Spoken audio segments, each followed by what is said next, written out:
Доктор Райнер Кницей сделал за свою жизнь больше 700 настольных игр, а может быть к тому моменту, когда я вам про это рассказывал, уже больше 800.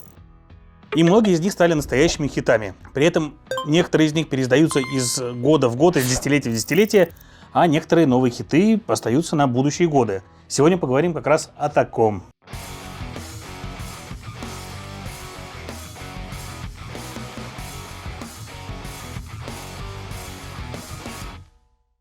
Итак, всем привет, с вами Юра, вы смотрите Geekmedia, на столе у меня сегодня Возрождение. Это достаточно новая игра от Райнера Кницей, в которой нас ждет недалекое будущее, где государства были разрушены, а теперь отдельные кланы в Шотландии и в Ирландии пытаются восстановить свои земли, отстраивая их вокруг старых замков и монастырей. Это соревновательная игра с очень простыми правилами и двумя вариантами. Шотландия и Ирландия на другой стороне поля, где каждый игрок спокойно разберется с тем, что ему нужно делать, и будет потихонечку в ходе игры получать победные очки за выкладывание жетончиков на игровое поле, за контроль над замками, за получение дополнительных целей себе в виде карточек, которые будет получать в монастырях.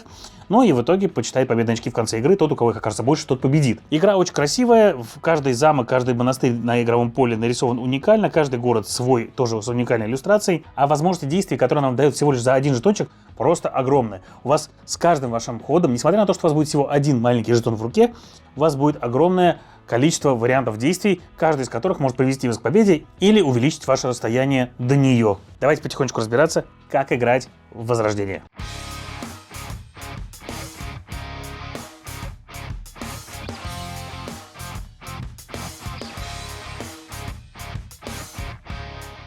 Итак, в начале игры каждый игрок получает себе набор жетонов. Некоторое количество он откладывает изначально отдельно, остальные все укладывает перед собой. Получает себе вот такие вот красивые замки и вот такие вот монастыри.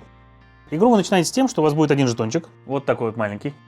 И вы будете выбирать место, куда вы сможете им ходить. Есть всего 3 вида жетонов. Жетоны с энергетическими фермами, жетоны с сельскохозяйственными фермами и жетоны с поселениями.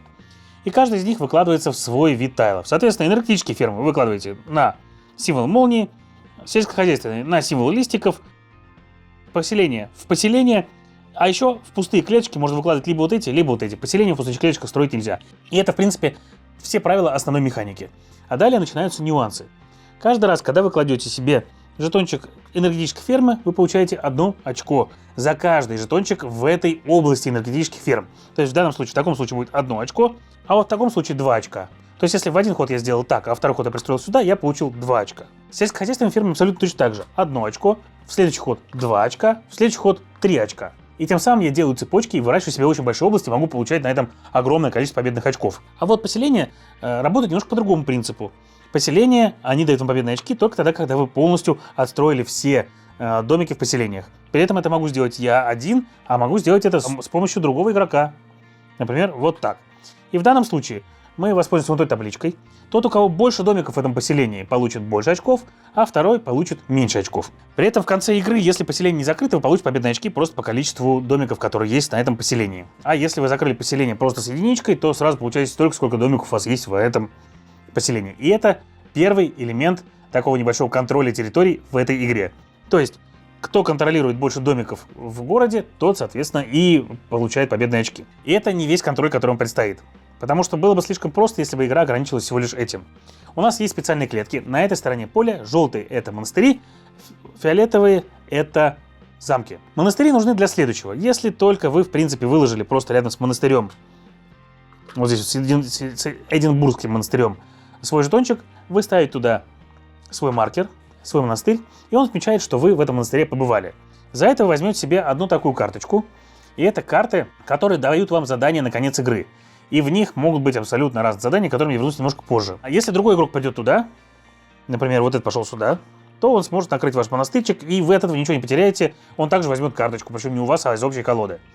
И это важно делать в начале игры рано, потому что вы будете понимать, куда вам стремиться. Есть еще один момент. Как только вы начинаете выкладывать свои жетончики рядом с клеточками замков, вы имеете право ставить туда свои замки. Ставить вы их следующим образом. Если, например, я положил один жетончик сюда и больше никого нету, там стоит мой замок. Но, например, как только другой игрок имеет рядом с ним больше жетонов, чем я, он мой замок заменит на свой замок. А замки дают 5 победных очков в конце игры. Игра по-настоящему очень лояльна к игрокам, и она говорит следующее. Если вы сделаете столько же жетонов, сколько у другого игрока, то есть, например, в свой ход, например, вот бежевый игрок сделал столько жетонов, сколько у меня, вы не отбираете ничего. Активный игрок всегда в минусе. То есть даже если, например, я имею здесь 2 домика, и новый игрок кладет сюда тоже 2 домика, считается, что у меня домиков больше. И это правило распространяется, в принципе, на всю игру. Так вот, замки дают 5 победных очков в конце игры. И еще в конце игры дают победные очки вот эти карточки, которые, как я сказал, вы получаете из соборов. А там бывает просто 3 победных очка, занимать как можно больше городов по 2 клеточки, занимать какой-то конкретный замок, иметь его, то есть нужно, чтобы ваш жетончик именно стоял вашего цвета в конце игры на этом замке. Иметь самую большую цепочку из одних ферм, иметь самое большое количество разных цепочек из одного типа ферм и так далее, и так далее, и так далее. Занимать различные замки, занимать различные монастыри, иметь вокруг них больше клеток. И это тоже очень приятный элемент контроля территории. При этом игра, опять же, лояльна к игрокам. Если, например, моя самая большая цепочка из ферм — это 5 клеточек, но и у вас есть цепочка из этих же ферм из 5 клеточек, я все равно получу победные очки за эту цель. В итоге получается так, что вам в ходе игры с каждым жетоном, который вы берете, нужно учитывать сразу очень много элементов. Во-первых, сколько очков вы получите, если продолжите свою цепочку. Например, выгодно было положить бы сюда, да, его, или, например, выгодно было положить бы его сюда, чтобы поставить первый свой замочек себе дополнительно. А здесь мы получаем 4 очка, а здесь получим всего 1 очко. С другой стороны, опять же, хотим мы войти в город или не хотим войти в город? На какую клетку города мы хотим войти? Например, поставив сюда, мы пойдем сразу и в собор, и можем иметь некоторое влияние на замок. Какие цели конкретно мы хотим выполнять, в какой последовательности? Хотим ли мы обрезать каким-то другим игрокам их цепочки? То есть, например, если вот здесь вот выложил игрок красненький из 3 молний цепочку, то почему бы ему и взять и не обрезать эту цепочку вот таким вот образом, чтобы он дальше не рос сюда и не получал огромное количество очков каждый ход. Игра действительно дарит огромное количество вариантов действий и вариантов выбора, когда у вас на руках 1 жетон. Я, когда читал правила, был очень удивлен тем, что нам дают всего лишь 1 фишечку, которую мы будем выкладывать, и даже не дают выбора из них.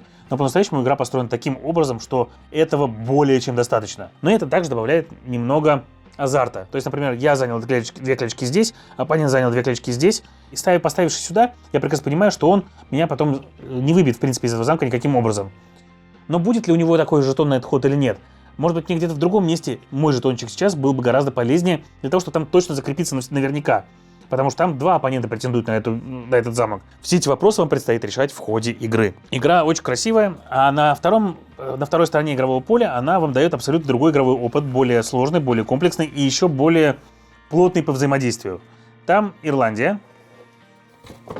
У вас здесь не будет монастырей, вы не будете получать такие вот карты за то, что посещаете монастыри, соборы в смысле.